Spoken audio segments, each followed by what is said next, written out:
সরোজা, মাগো, আজ তোর জন্য তোর নতুন মা যে বলিদান দিলেন কখনো বলিস না মা, কখনো বলিস না।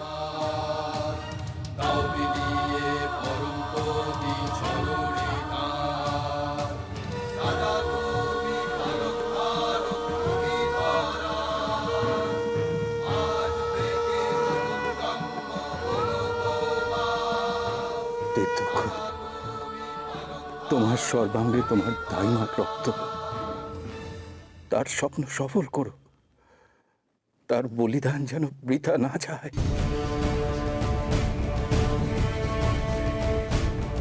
দাইমার সঙ্গে আমার রক্তের সম্পর্ক ছিল না গুরুদেব,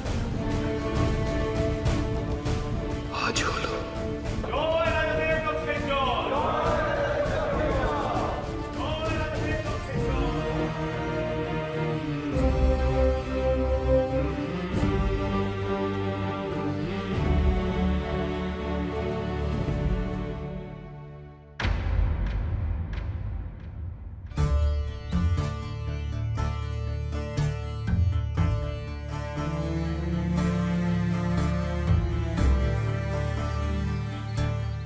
ক্ষমা করবেন গুরুমাতা, এই কাজ করতে আমার মন চাইছে না,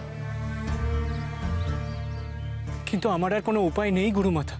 আমি গুরুদেবের একনিষ্ঠ শিষ্য, তার আদেশ যে আমাকে পালন করতেই হবে। নিশ্চয়ই নৈরিত, এটাই তো তোমার কর্তব্য। শুনেছি আমার জন্মের পরে আমার পিতা মাতা আমাকে গুরুদেবের কাছে রেখে গেছিলেন। জ্ঞান হওয়ার পর থেকে আমি তাকেই পিতা বলে মানি গুরুমাতা। জানি নৈরিত,